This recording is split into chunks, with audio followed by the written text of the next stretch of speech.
সুপ্রিয় দর্শক, আসসালামু আলাইকুম। আজ আমরা কথা বলবো একটি অসহায় পরিবারের সাথে, যার মোট 4টি সন্তান।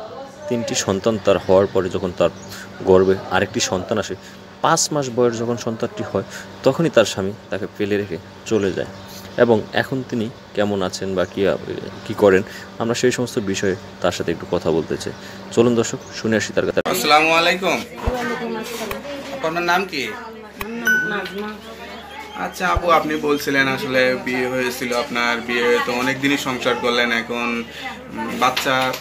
আচ্ছা আপু, আপনি যেমনটা বলছিলেন যে আসলে বিয়ে হয়েছে, অনেক দিন সংসার করছেন, ভালোই ছিল, হঠাৎ করে আসলে এই 4টে বাচ্চা, আপনার 2টা ছেলে 2টা মেয়ে, এখন হঠাৎ করে স্বামীটা আসলে আপনাকে ফেলে চলে গেছে। আসলে কি হয়েছিল আপনার জীবনের, একটু গল্পটা বলবেন? কি হবে আর, স্বামী মনে কর এখন শরীরে অসুস্থতা ধরা পড়ছে, গা রোগ ধরা পড়ছে। স্বামী? হ্যাঁ, না আমারই।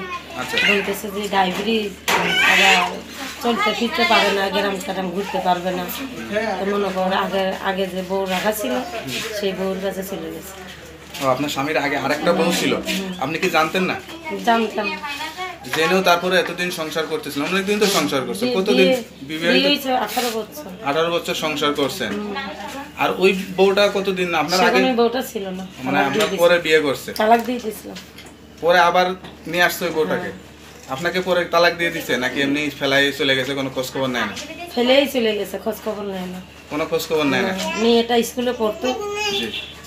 5-এ।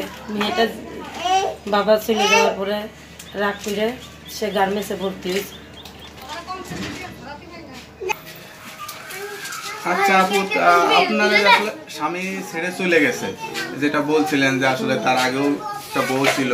তা আপু, আপনি এখন তাহলে কিভাবে চলতেছেন? স্বামী যে আপনার আসলে খোঁজ খবর নিচ্ছে না, এই 4টে বাচ্চা নিয়ে, সন্তান নিয়ে, এই যে কোলে একটা রয়েছে, এটাও তো আপনারই সন্তান, এটাও তো আপনার। এটা কি সবার ছোট? এটাই ছোট। এটার কত বছর বয়স? এটার 8 মাস। নাম কি? না, কারিমুল হোসেন। যাক, মাশাআল্লাহ। তো এই যে এখন কিভাবে চলতেছেন এভাবে সন্তান নিয়ে? এই বাচ্চাটা নিয়ে ন্যাংরাইতে যাই গ্রাম ঘুরতে। মনে করি রোদের মধ্যে বাচ্চালে কষ্ট করতে পারি না। মেয়েটা কষ্টটা দেখে সহ্য করতে না পেয়ে স্কুলটা ছেড়ে গার্মেন্টসে ভর্তি হতে যায়। মেয়েটাও স্কুলটা পড়ালেখা হলো না আসলে, হ্যাঁ, টাকার জন্য পড়ালেখাটা ছেড়ে দিল। এখন কি গার্মেন্টসে আছে? অল্প বয়সে গার্মেন্টসে কিভাবে চাকরি করতেছে? এই তো একদিন গেলে তার 3 দিন যাইতে পারে না, মাথার ঘুম, মাথা বেদনা। বাচ্চা মেয়ে তো অল্প বয়সে তো আসলে গার্মেন্টসে চাকরি হয় না, সেটাও একটা ইয়ে আছে। 13 বছরের মেয়ে। তাইলে কিভাবে আসলে অল্প বয়সে চাকরি করতেছে? এখন কি করবো, ঘুরতেছে। তুমি গার্মেন্টসে চাকরি করতেছে, আপনি এভাবে পাড়ায় পাড়ায় ঘুরে, আপনার তো আরো 3টা বাচ্চা সন্তান আছে, তাদেরকে নিয়ে কি চলতে পারতেছেন ঠিকঠাক মতো? টুকটাক ওই ছেলেটা মনে কর বাইরে যায়, সাতটাক খেলা করে। ছেলেটা তো ছোট, বড় না? ছেলেটাই সবার বড়, ও, ছেলেটাই বড়। তার ছোট মেয়েটা। আচ্ছা আচ্ছা জি। এখন ওই ছেলেটা মনে কর বাইরে চলে যায়, 2-1 টাকা কামাই করতে, তেমন কামাই করতে পারে না। ব্যবসা তেমন শিখি নাই তো, রাগের মাথায় আর কি পরে এই সিস্টেম বাবুদের মানুষের সাথে যাওয়া আসা করতেছে। আচ্ছা আচ্ছা, মানে কাজ শিখতেছে শিখার জন্য। হ্যাঁ, তা আসলে এই পেশাইতে এখন আসলে ওইভাবে মানুষ আসলে ইনকাম হয় না, তা অন্য কিছু শিখালে ভালো হয় না? অন্য কিছু আশা তো করি, অনেকেই তো আশা করি, কিন্তু আশা তো পূর্ণ হয় না। যে কোনো একটা হাতের কাজ শিখলে ভালো, এই সাপ খেলা বাদ দিয়ে বা যে কোনো জায়গায় মেকানিক্যাল বা টেকনিক্যাল কারেন্টের কাজ অনেক কিছুই আছে, এগুলা শিখলেও ভবিষ্যতে কিন্তু। ছেলেটার তো তেমন লেখাপড়া নেই। লেখাপড়া নাই তা ঠিক আছে, হাতের কাজে আসলে ওইভাবে লেখাপড়াও লাগে না, মানে শিখলে আস্তে আস্তে কিন্তু ভালো একটা মিস্ত্রি হইতে পারে বা ভালো একটা মেকানিক্যাল একটা কিছু হইতে পারে আর কি। এটা চিন্তা করেন নাই? কাজকর্ম শিখাইলেও তো 2টা টাকার দরকার, যে কোনো একটা কাজে দিলেও 2টা টাকার দরকার। জায়গা জমি নেই, খামাই রুজি নেই, থাকি পরের বাড়ি না, আপনার নিজের কোনো জায়গাও নেই? না। এইভাবে বাচ্চা কাচ্চা নিয়ে পরের জায়গায় মানে কিভাবে রয়েছে, মানে কি ভাড়া নাকি আসলে? ভাড়া না, একটা আর কি তাদের স্থানীয় ওই জায়গা, তাদের ঘর বাড়ি ছোট মোটো একটা তাম্বু করে থাকে, তাঁবুতে থাকেন। হ্যালো ভিউয়ার্স, আসলে আমরা একটু অন্য জায়গায় আজকে প্রতিবেদনটা করতেছি এই আপুটাকে নিয়ে, এজন্য তার ওই জায়গাটা আসলে দেখাইতে পারতেছি না। সে একজনের বাসায় আমরা আসছি আর কি তার প্রতিবেদনটা করতে, সেইখানে তার জীবনের গল্পটা আসলে বলছে। মানে আপনারা তার কথা শুনে আসলে বুঝতেই পারছেন কত কষ্টে আসলে জীবন যাপন করছে বা কত কষ্টে চলতেছে। আপনারা আসলে ঠিক মতো খাওয়া দাওয়া করতে পারেন? আসলে 3 বেলা খেয়ে দিয়ে মানে 4 জন সন্তান, আপনি একজন 5 জন। ওই আল্লাহর কাছে যাই খাই খেয়ে আল্লাহর কাছে শুকর মিনে বই। তো এখন ভবিষ্যৎ কি চিন্তা করতেছেন এভাবে আসলে? ভবিষ্যতে তো চিন্তা করতে চাই যে বাচ্চা কাচ্চারা মানুষ বানাবো, সেটা তো করতে পারতেছি না পয়সার জন্য, টাকার জন্য। এমনি তো আর কোনো কাজ জানেন না, বা অন্য কোনো ব্যবসা বা অন্য কোনো কিছুই জানেন না। না, এই প্রতিবেদনটা অনেকে দেখবে, মানে তাদের কাছে আপনার কি বলার আছে? দেখলে যদি কারো দয়া মায়া লাগে গরিবের উপরে, ওরা সাহায্য করতে পারে।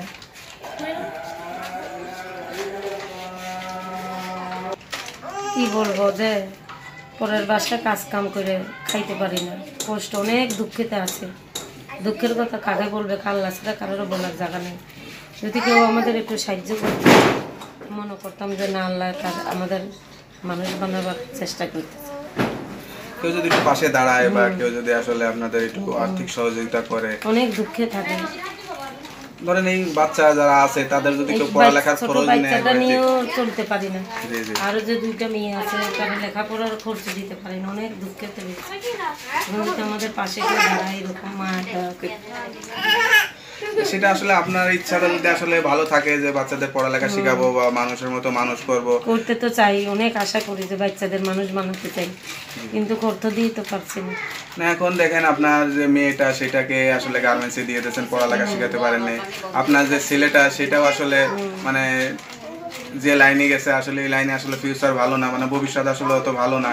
মানে সবাই তো আসলে একই পেশায় একইভাবে চলে যাচ্ছেন, আসলে তো ভবিষ্যৎ তো আসলে ভালো করার কোনো ইয়া দেখতেছি না, যে আসলে তো নিজেরা 2টা তো চলেই গেছে, আর 2টা আছে, যে দুইটার জন্য অনেক আশা করতে চাই যে যদি আমাদের পাশে কেউ দাঁড়াতো তো বাচ্চা 2টাকে আমি মানুষ বানাতে পারতাম। মানে এটা যদি আপনার এরকম যদি অসহায় বা এরকম সমস্যা যদি মনে হয়, তাহলে কিন্তু আপনার বাচ্চার কাছে হাফেজি বা কোনো মাদ্রাসায় দিলেও কিন্তু মানুষের মতো মানুষ আমি হতে পারে। ছোটটাকে আশা করছি যে আল্লাহ আমি আমার বাচ্চাটার আমি হাফেজি বানাবার আশা করছি, অনেক যত দুঃখই হোক, দুঃখ করে খেয়ে দিয়ে যদি আমি বাচ্চাটাকে হাফেজি বানাই, আল্লাহর কাছে কিছু নেক পাওয়া যাবে। জি জি, যাক আশা করি আপনার আসলে মনের আশাটা যাতে আল্লাহ তাআলা পূরণ করে। আর এই প্রতিবেদনটা যারা দেখতেছে তাদের উদ্দেশ্যেও বলি, এক অসহায় আপুর কথা শুনতেছেন বা অসহায় মায়ের কথা শুনতেছেন, তার আসলে এই ছোট বাচ্চা নিয়ে খুবই কষ্টে আছে, বাচ্চাটাকে আসলে হাফেজি বানাতে চায় বা নিজের ইচ্ছাটা আসলে যে ভালো কিছু করা, বাচ্চাকে নিজে যা করছে বা জীবনে যা ভুল করছে এই সন্তান দিয়ে আসলে সেটা আসলে মানে পূরণ করতে চায়, যে আসলে ইসলামিক পথে বা ইসলামিক মাইন্ডে যাতে আসলে চলে, সেটাই তো আসলে চিন্তা করতেছেন যে আসলে হাফেজ মৌলানা বা বড় মৌলানা হবে, এটাই তো চিন্তা করতেছেন আর কি। অল্প খেয়ে হলেও ছোট মেয়েটাকে তাও কোরআন শরীফ ধরাইছি, এখন এই ছেলেটার জন্য অনেক আশা করি। মানে এইটার বড় যে একটা মেয়ে আছে, জি, তো মেয়েটা কত বছর বয়স? ওইটার 11 বছর। ওটা কোরআন শরীফ পড়তেছে, ওটা তো স্কুলে যাচ্ছে।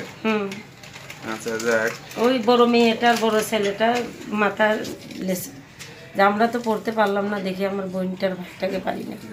আপনার যেখানে শ্বশুর বাড়ি ছিল তাদের কি কোনো জায়গা জমি এরকম ভিটা গোটা কিছু ছিল না? না, শ্বশুর বাড়িরও নাই, আর থাকলেও শ্বশুর বাড়ি অনেক দূরে। কোথায় আপনার শ্বশুর বাড়ি? ময়মনসিংহ। ময়মনসিংহ, একদম দেশের ভিতরে বেশি দূরে না। তা আপনি তো এখন বাবার বাড়ি আছেন, বাবার ধরতে গেলে বাপের বাড়ি ভাইয়ের বাড়ি, বুঝেন না, বাবা মা ভাই বোন যতক্ষণ দিতে পারবি ততক্ষণ ভালো, না দিতে বাবার এলাকায় অন্য জায়গায় এটা ইয়া পাইতে হইছে না, নিজের তো জায়গা জমি এরকম কোনো কিছুই নাই। ওই ভাই বোনে দেয় হাতের তোলা সাহায্য মাঝ্য অল্প স্বল্প দেয়, এগুলোই খেয়ে থাকে। আপনার ভাই বোনে যা দেয় এটা দেয়, স্বামীর পরিবার থেকে কেউ কোনো কিছু দেয়, স্বামীর পরিবার থেকেও ননদে দেওরে কি হয় বলতে পারেন না যে আসলে আমাকে এরকম ফেলায় যে চলে গেল তোমার ভাইটা বা এটা, কি বলবে তারা? আজকাল যার যার নিজের ইয়ানো। ওই ঘরে আপনার স্বামীর ওই ঘরে কি কোনো সন্তান না আছে? না, এখানে সন্তান নাই, দেখি তো এখানে চলে গেছে। ওই ঘরে সন্তান নাই, চলে গেছে। এখন মানে আপনার ঘরে সন্তান আছে, এটা খাওয়ান পড়ন দিতে খরচ হয়, এটার কারণে আসলে চলে গেছে মূলত।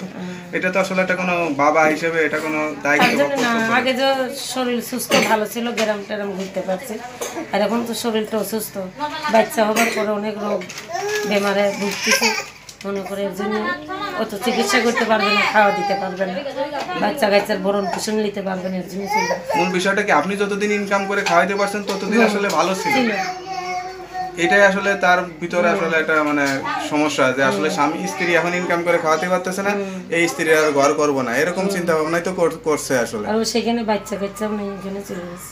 ওই বউটা কি ইনকাম করে তাকে খাওয়াচ্ছে? হ্যাঁ, ওই বউর সাথে কি আপনি কোনো কথা বা যোগাযোগ করতে পারছেন?